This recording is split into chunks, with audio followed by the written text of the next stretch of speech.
Our granddaughter went all the way. Well, good morning. Yeah.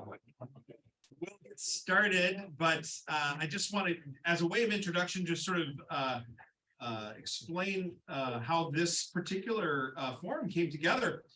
Our middle school age kids, we do a cooperative thing, have done for 2 years, where we participated with a consortium of other churches that pull their middle schoolers together, confirmation age young people, to go on a retreat at Camp Wapo in January. Was it January? Am I remembering that right? Okay, in January. And the theme of this retreat is all about healthy relationships, and it helps deliver content that our families and our curriculums hope to address with our young people. And it's a really great environment to expose them to some complicating questions as they're maturing as young people growing out of adolescence and into adulthood, to be mindful of a faith-based perspective around how God might call us to have healthy relationships and understand the people that we are in relationship with. And there are all kinds of subsets of topics that go under that umbrella, and they have developed sort of a 3-year curriculum around that. And so our hope is that our kids can go 3 times to 3 successive times into this, and to really engage this. But one of the things that they do is find really great speakers. And Karin comes to us highly recommended by our students and the adult chaperones that helped to lead this year's retreat. And so we are lucky to have Karin with us today. And she's just going to give us just a sampling of the kind of material and content that she shared with our middle schoolers earlier this year. And I have been billing this for your sake. I have been saying our kids want us to know how to talk about this stuff better, and want us to engage this material better, so that we can have healthy conversations in our own life with our children, with our grandchildren, with our neighbors. And so we are grateful, Karin. I'm going to let you describe your background and your connectivity around this. I'm going to stop talking now. And I'm going to get more handouts. I got more handouts. Thank you, Pastor Peter, and the endorsement to come back from the youth. I see one alum, another one shouted out. And for Julene and Milt, it's great to see you again too. So as Pastor Peter said, my name is Karin Galloway Egge. I'm going to jump right in as we're still kind of getting a little settled here. Let's see if I can figure out where to aim this.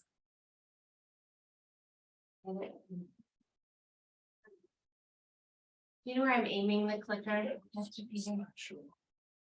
All right, here we go. The first of our 3 goals is to help us get more clear. If you read any of the marketing about this hour that we're going to spend together, what are our values as they relate to sexuality, topics related to sexuality, and what does it mean to lead with Christian love as it pertains to these conversations? I hope that we can get more informed. So what topics do you want to learn more about, so that you can become better educated and more able to engage in becoming part of the solution that you value, that you feel called to as part of God's people? And getting more intentional. So what are our intentions for our way of being and leading with Christian love as we talk about the topics of sexuality, and what are specific actions we want to take, and really thinking more during this hour about who and how we want to be. And I have all this as more clear, more informed, more intentional, to honor the breadth of experience and wisdom that's already in this space. This is one of my areas of expertise, but I imagine in this room we have other aspects from your own experience, your own research and study. So there will be time to talk with the people around you, to share, and I do hope you will show up, as your presence and your perspectives matter. A little bit more about me and kind of how I got into this. I was teaching sex ed at Great River School, where my oldest 2 go. I have 4 children. They're 8th, 5th grade, and 4 and 2. The little 2 were up quite a few times last night, so pardon the fatigue I'm wearing, and hopefully I'm pretty coherent this morning. But I'm primarily parenting, but also get to spend meaningful time doing one-on-one coaching and then workshops, mostly at churches, sometimes at schools and other spaces, and largely talking about connection, healthy relationships, sexual identity, and well-being. And it's really meaningful work that I appreciate getting to do around caring for my family as well. So that is what my goals are for today. The agenda, we're going to start this, the handout that you have is pretty much going to be our guide. We're going to do a little timeline exercise. I'll invite you to consider more about your values, reflect on those. And then we'll discuss a little bit some of the intersections of sexuality in our faith and what it might mean to lead with Christian love. And we'll center in some of our strengths and set some intentions and do a little reflection. There'll be time for questions and additional sharing at the end, but please, if you have a question, raise your hand. This is very much intended to be interactive. So I hope you will engage along with us. And then, of course, we get to go out and be the church and do our best to live and hopefully continue the conversation beyond this hour in your own reflections and with each other. Whoop, I went too fast. All right, timeline. So at the top of your page here, or about in the middle, you'll see this timeline for birth to now. So however many years that is, I want to invite you to, with a lot of grace, reflect on the experiences that you had, maybe formal and informal, that have shaped your perceptions and values around sexuality. Depending on your age and background, some people had formal sexuality education at a school, maybe in a church setting, that's less likely. Maybe you had a conversation or conversations with your parents. Often folks that had people with medical backgrounds, maybe had a variety of conversations, maybe not. So think a little bit about your experience. And if you want to jot notes, I'm not sure if there are pens available or not, or make mental notes about some experiences that you had, keeping in mind that most of us have had experiences that have been helpful, and many of us have had experiences that were harmful and that were painful. So let's just have a lot of compassion and love. We're not necessarily looking to re-experience the more difficult or harmful experiences we've had, but just to take a note of, that was impactful. That made a difference in my life. That impacted how I understand intimacy, or what relationships and trust, all these different things, all these components mean to us.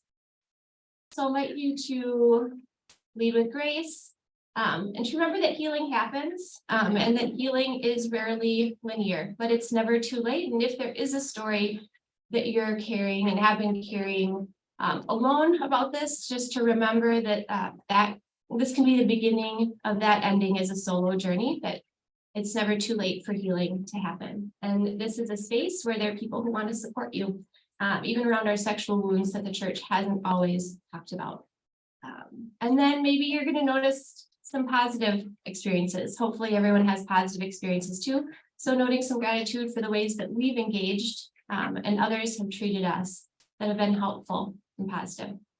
So a few moments to reflect on your own timeline. What are some key experiences that have impacted your knowledge or shaped your values about topics related to sexuality?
I don't know how much this group likes to process and share, but does anyone have a story that comes to mind that you would like to share with the group?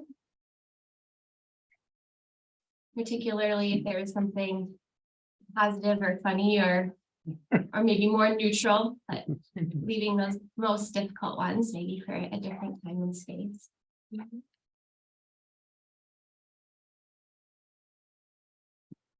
Please. I have two. Great. Number one, it was never talked about in our church when I'm almost 80 years old. And so I'm, never mind. But it was Too old to talk about it. Yes, it was never talked about in our church. I didn't learn, but a neighborhood boy down the block who was older than I was lived, anyway, he tried to tell me about sexual intercourse between man and woman. And I got through with that, and it was a very bad experience. I mean, I didn't ask him. He just volunteered this information. I thought, yuck. I wasn't very old, I don't think, but no. So that's one. Now the positive one was when I was a pastor in South Dakota, in a very small town.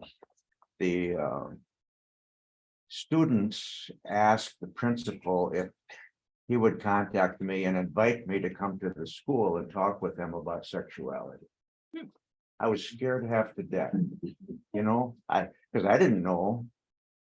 I mean, I didn't know what I didn't know, and that. So I decided to have the students prepare questions anonymously that I would receive, and then we could deal with those.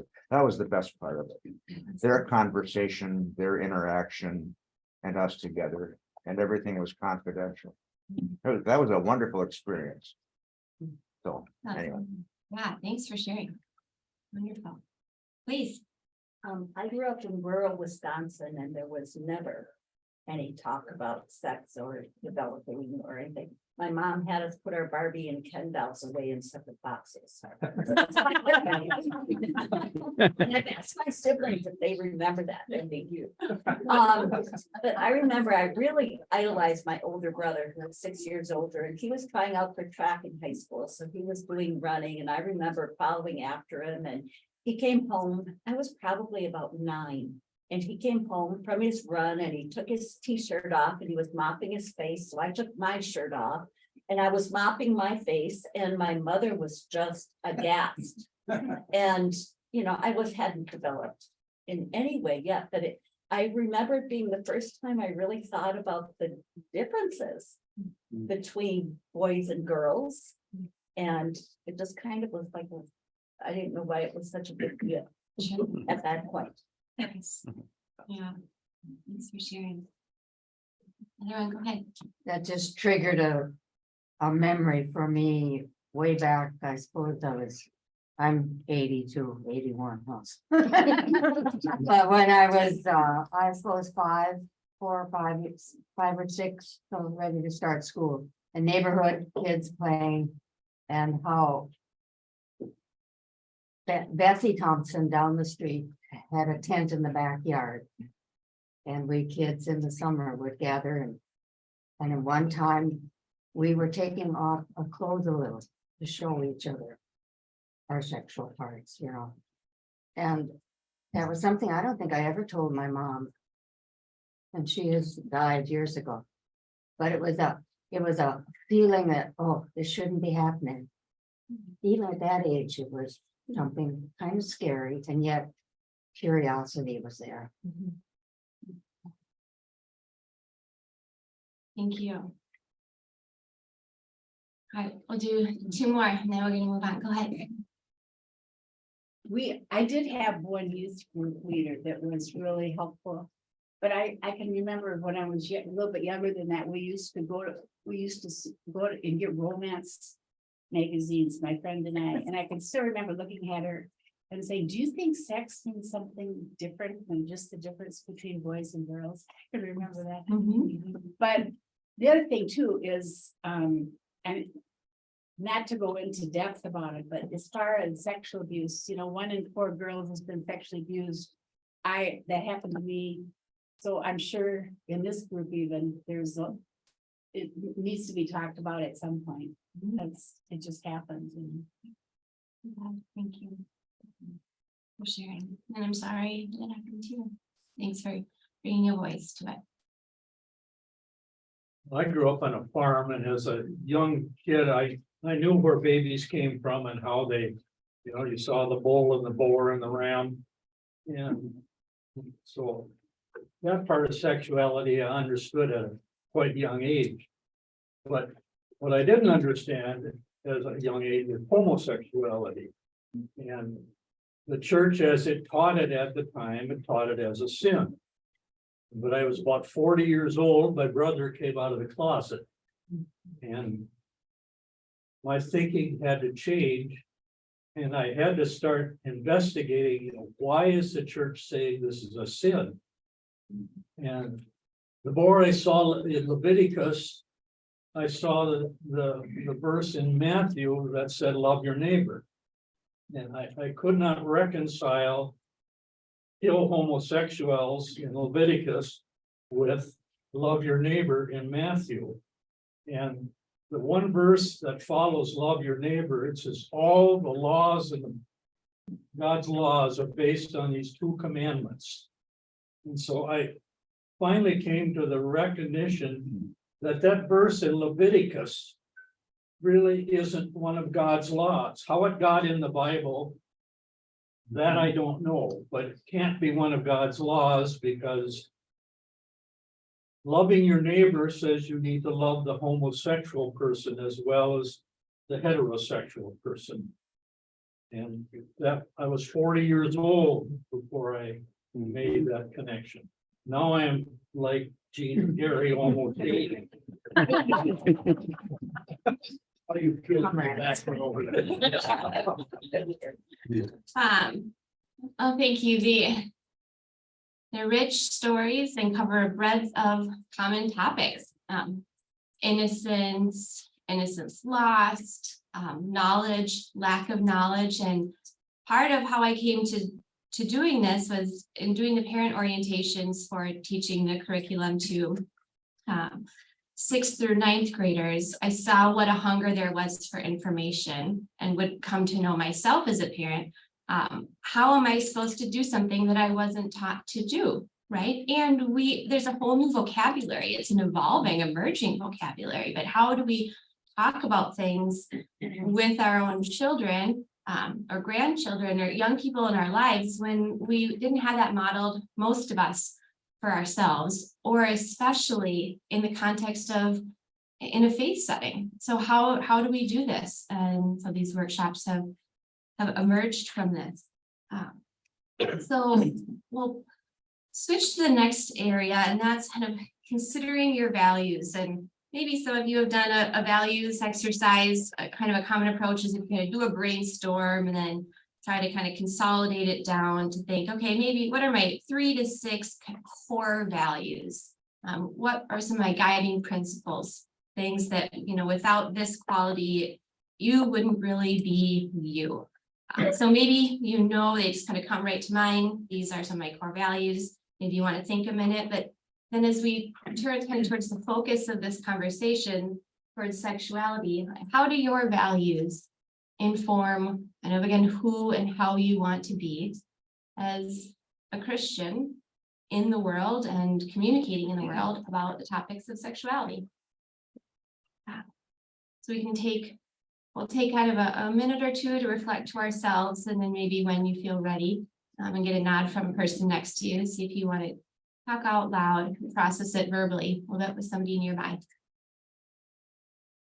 Oh, and if you want any some words, some adjectives, some nouns, we have your lovely statement of welcome that Pastor Peter shared that I was really moved by and appreciate, and this is exactly the type of community that I love to be in. So imagine this is familiar to most folks. Thumbs up if this is, I think heard it was passed uniformly. I think that's fairly new for us. It came from our Reconciled in Christ committee, Yeah. or task force, so.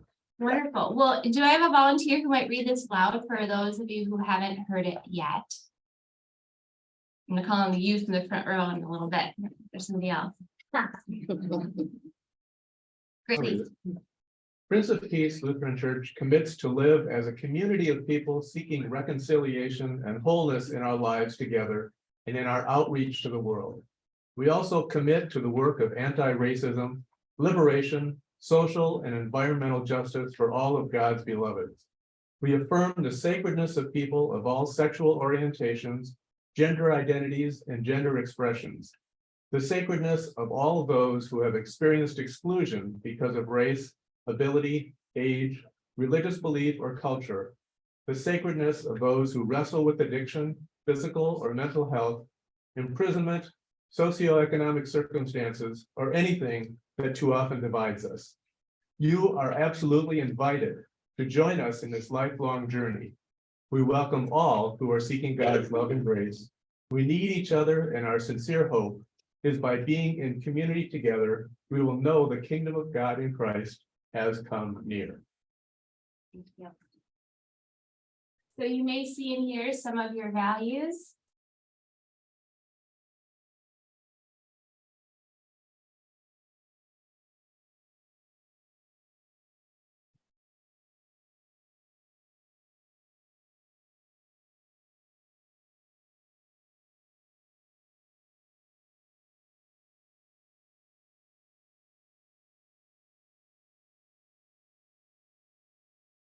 It certainly gives us a lot to think about. Yes, yeah, well, we had our focus a little bit more on sexuality. I think all these questions and this idea of how do we lead with Christian love can be generalized to many more areas. Looks like next week, I think you're gonna have somebody talking about different abilities, and so similar questions, but different focus. Right, so you want to turn and talk with someone optionally about some of your values and how you see them relating to your views on sex and sexuality. Go for it.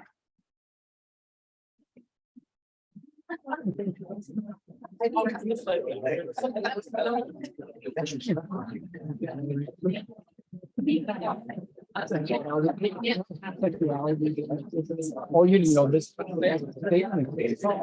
No, I didn't know. Yeah, it's really, about somebody about the tax support plan.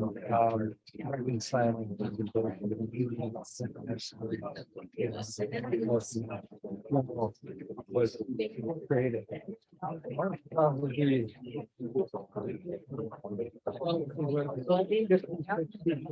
When I found out.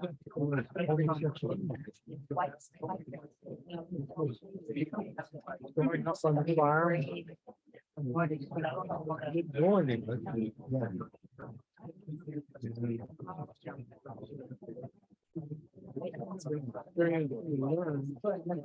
But there's not a whole lot I can do about it. It's saying. 85 comes very soon. Yeah. Well, I mean, you can be supportive of this general idea, and at the same time, my values. I think my values are coincide with this. That wasn't all this. I think for me, the whole idea of understanding people who are homosexual. That's been all even though I never ever really believed it was the Bible says that. So when the church began the debate to allow people to have homosexual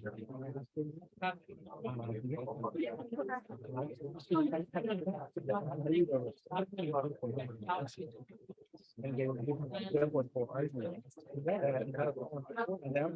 wasn't really. So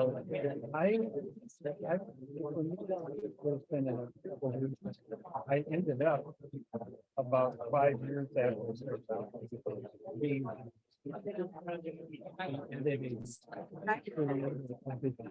the study of sexuality and so I didn't have to actually show my video. But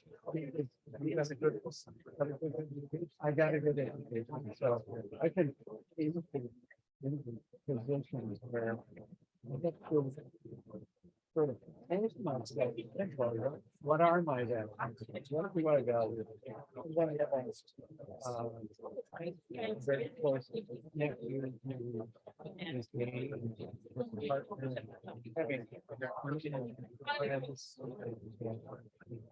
friends,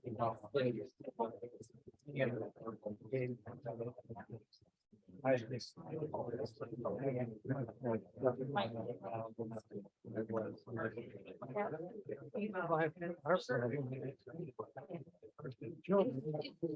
There's some lively discussion. I wonder if there's anything that you'd also like to bring to the larger group. In particular, something you shared, if something someone else shared moved you, you would ask them for permission first before sharing with the group. But what stood out? Anything surprise you as you explored this question this morning? Please. Our group talked a lot about self-respect and, values and how kids, maybe who have not had that experience yet, don't understand how much it involves the whole person, their values, their soul, and that it can be just, it can be so difficult when their experiences are not good, that they were, pushed into something or something like that. So I think we were all just saying it really, really has to do with self-respect, knowing oneself, knowing one's values and living by them. And then after those things are there, deciding what they want to do. So, Thank you. Thanks for sharing.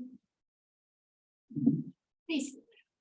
I think my values now are very much aligned with this statement, so I don't have any issues with that. But I will say it's been an evolving thing for me through my years, and I think maybe I would guess that's true for a lot of people.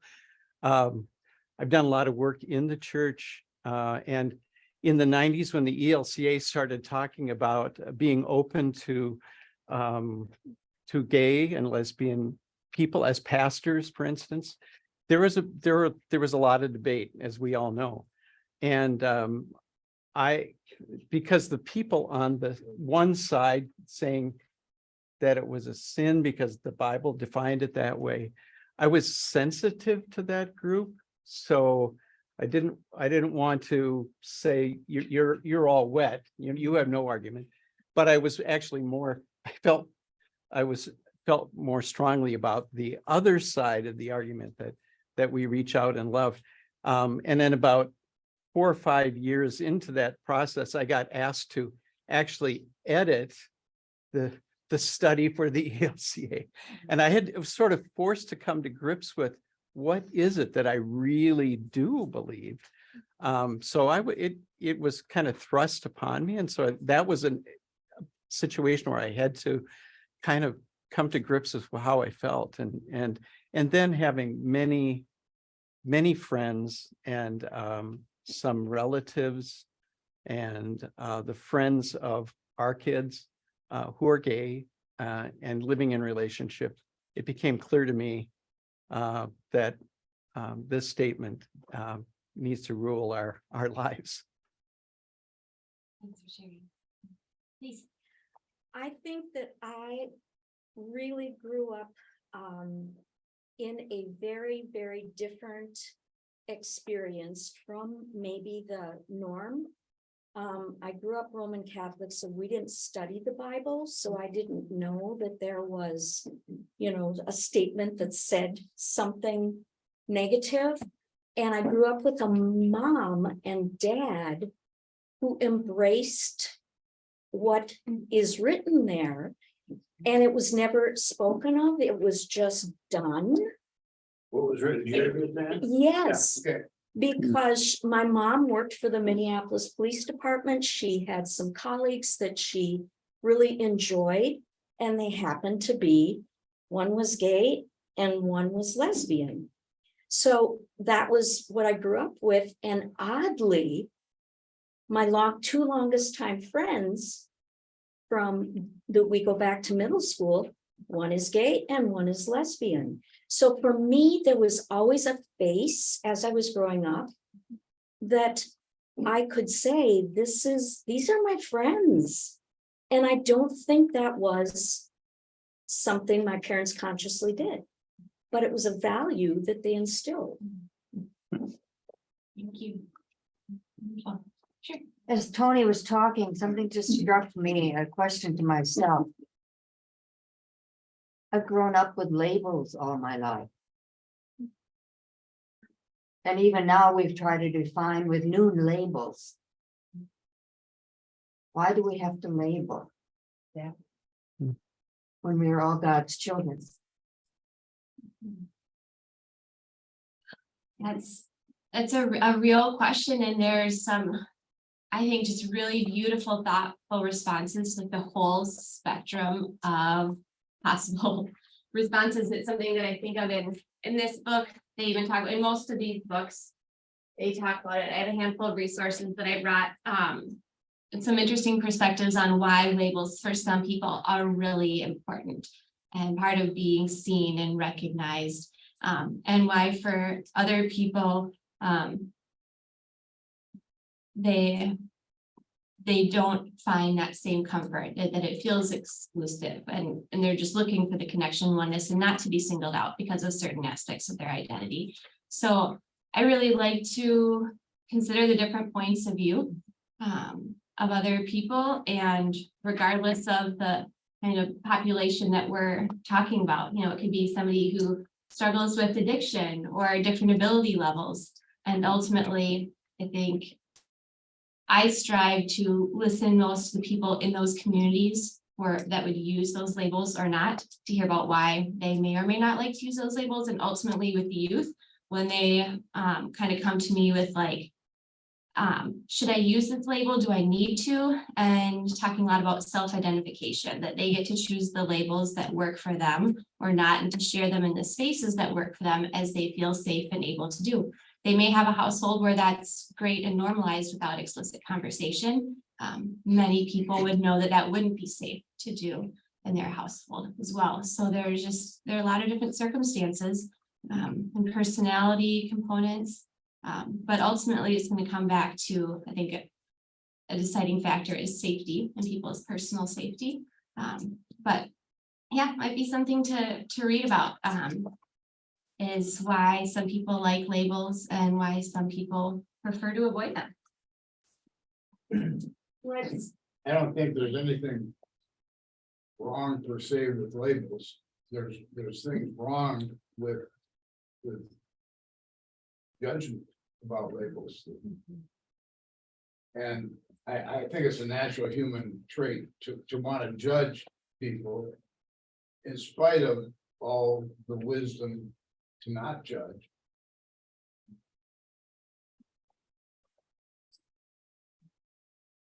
If we use a label to exclude anybody, we're the ones that are wrong.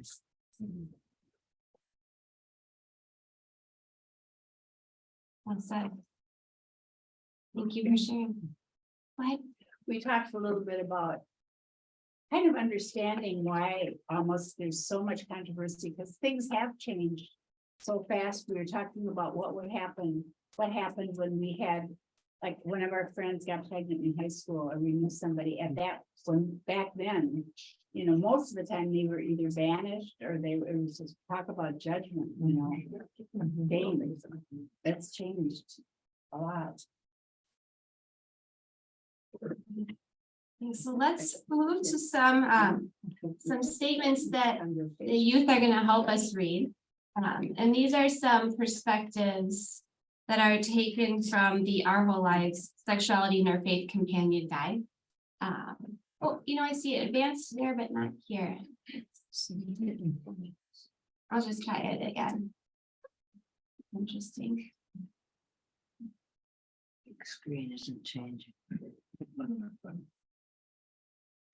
Technology, that's another thing that's.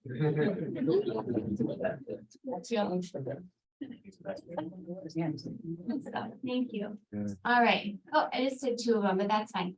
Okay, so I think we're gonna work. We'll work with this way. We got a short one here. Go ahead. Would you like to read the first one for us, please?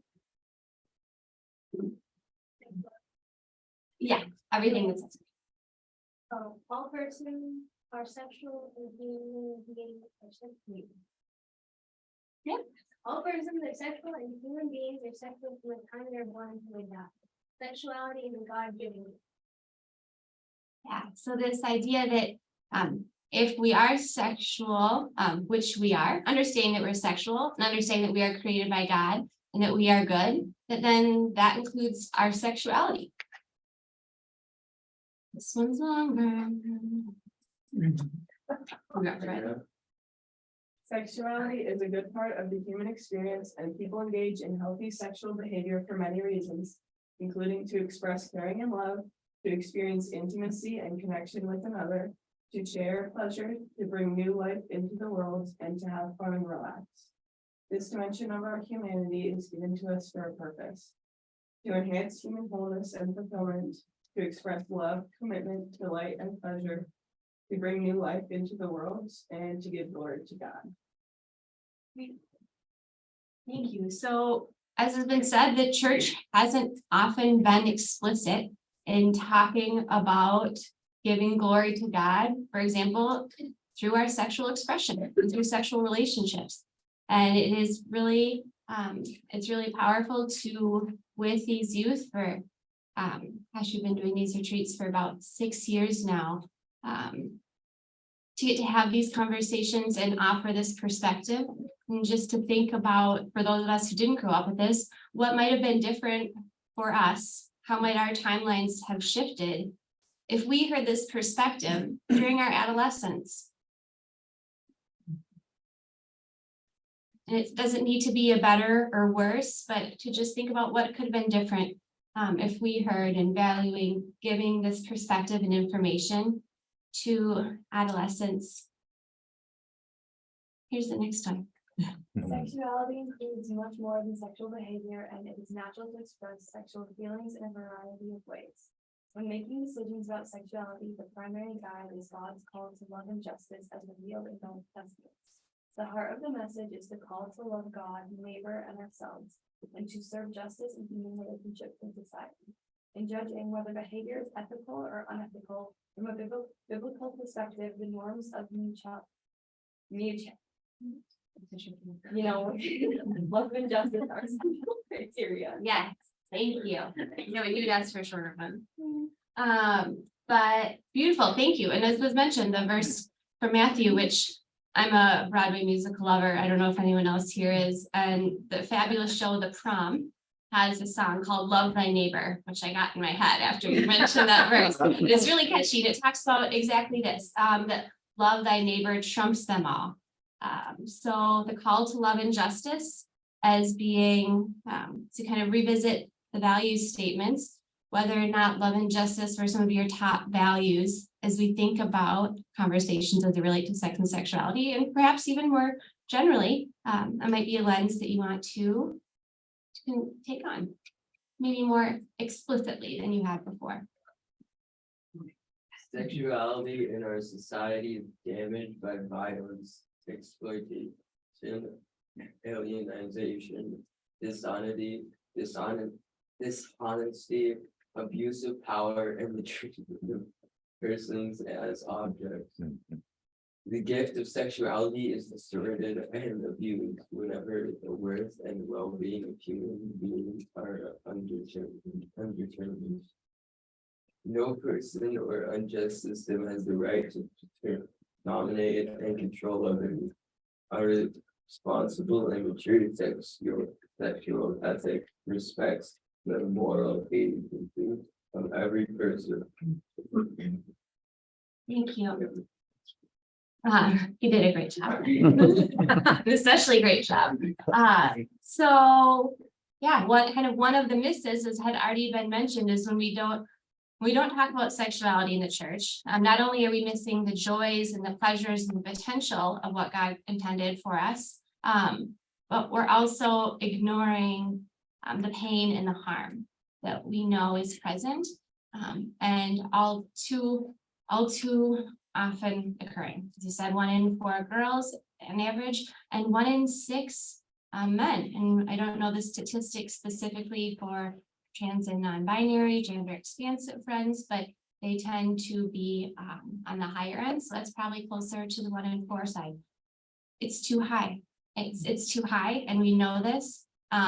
And I don't think the only reason isn't because it's not being talked about at the church, but I think the more we can talk about it at the church, the more we'll normalize conversations, the sooner people will get help.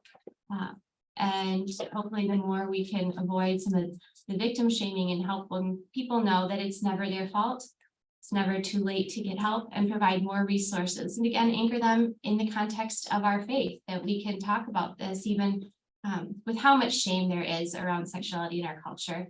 If we can remove, at least in the spaces of our church, some of the shame, there's that much more power for healing and wholeness. All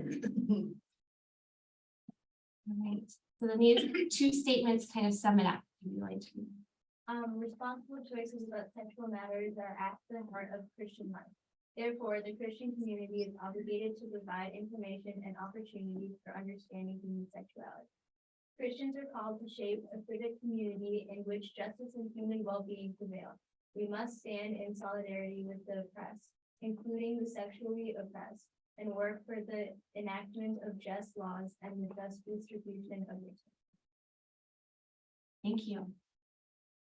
I mean, when I first read this, I was like, that makes so much sense, right?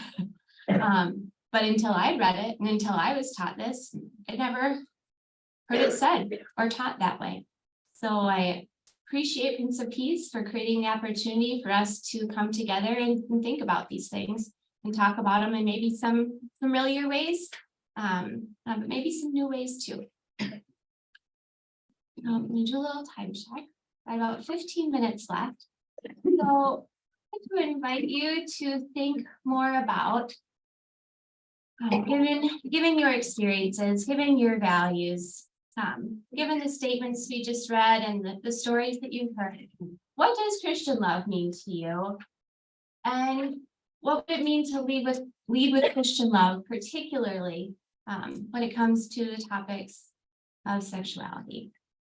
And this is a little out of order on your worksheet, but that was on purpose. So what does Christian love mean to you? And jot some notes if that's a helpful way for you to process. What does it mean to lead with Christian love as we communicate about sexuality? Take a couple minutes and then we can offer your thoughts to a larger group if you care.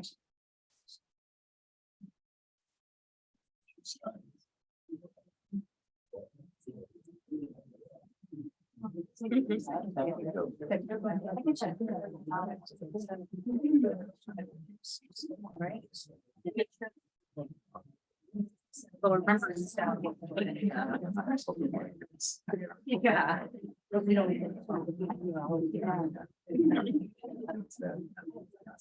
Boys going in one room, girls going in the other room. Watch them. And then we have to place wrong, having help. Yeah. Seems like middle school.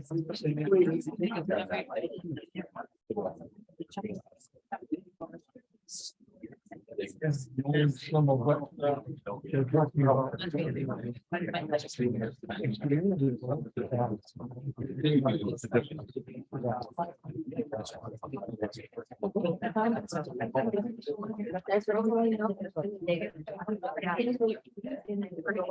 I don't know. Yeah. No, I think a lot of places.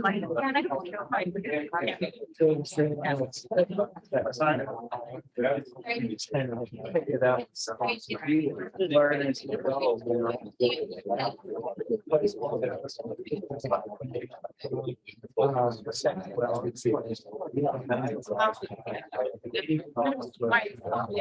even though. So then.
Sharing the large. Time to hear from one or two folks.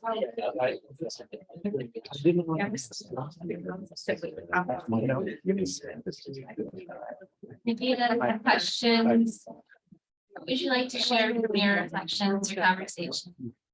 Fine. Yeah, we were trying to find the difference between like and love.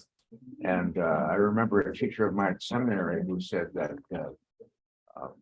there is a difference between Christian love and liking. You don't have to like someone's behavior or action, but we are called to love them. That is, do things for them that will make them healthier and improve their lives, or at least accept them. Inclusivity. The difficult distinction, but it's there. And even harder to apply it, right? Yeah. Important to acknowledge. Move towards.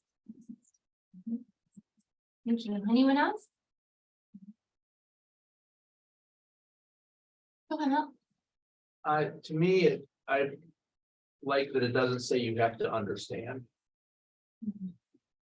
Because I don't think I understand most of what I don't feel necessarily, but it doesn't mean you can't love and respect that.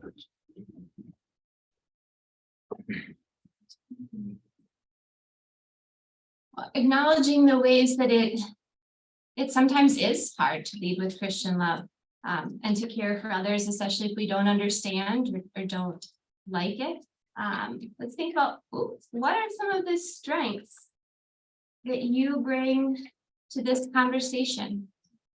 Perhaps you are generally patient or a great listener or have a strong sense of empathy. So even if it's not your experience, you can kind of tune into what that might be like for someone else.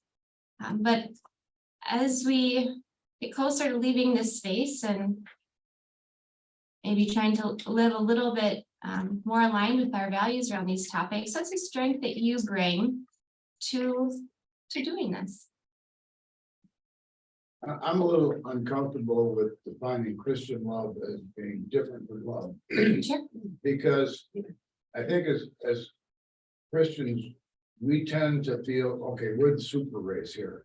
And Muslims and Buddhists, they're not quite as good as us. So Christian love is better. I think love needs to start with acceptance of the other.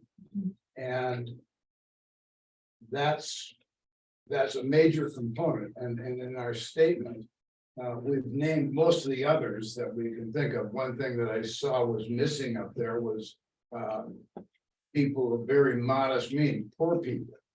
They're welcome here, but they don't think they're welcome here because they can't contribute to the church. And we who are Christians you know, we tend to give some of our resources and we think that makes us better than other people. And it just isn't so. Christians are no better than anybody else. And real love starts with accepting the other and loving them anyway. A good friend loves you not because of who you are, but in spite of who you are. Thanks for sharing.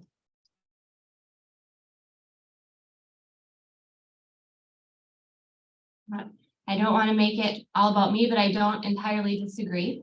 And I was invited by the pastor who first asked me to kind of create this, just as part of why it's written like that, to think about, okay, because in this space, what gathers us together is this love of Jesus or identity as Christians, however we each want to identify that for ourselves. But because that's kind of what's brought this group together, looking at it that way, but I appreciate not wanting to make that seem like a better love than, or different than love at itself and at its best. So Yeah, and thanks it's for bringing Christian love is perspective. not bad. It's only bad if you think it's better than everybody else.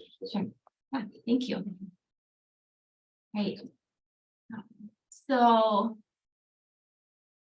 a strength that you bring is a lack of judgment. So, you know, so if you've had a minute to think about that, since we're wrapping up on time, I want to invite you to think about an intention that you'd like to set around increasing the ways you live and lead with love or Christian love, however it feels most powerful to you to understand, but specifically related to these topics of sexuality. And again, wonderful that next week you get to look at another population, folks with different abilities. But today, as we think about, because gosh, there's plenty of headlines, whether we're talking about our trans kids, access to healthcare. There's sexualities in the headlines every day. So how do we want to understand it ourselves and be communicating with others and engaging to be part of the change?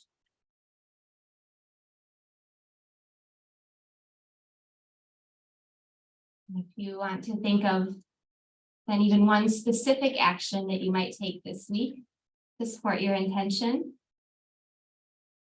I invite you to do so.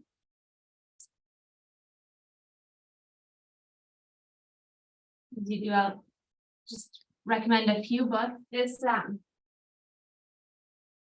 This book, You Know Sex, is very thick, but because it's a graphic novel, and if you haven't gotten into graphic novels before, this would be a wonderful introduction. And this is the sex ed that I wish I had gotten when I was younger, and I think it's a great resource, not just for, I think it's designed for like 10 up, maybe 11 or 12 up, but for adults as well.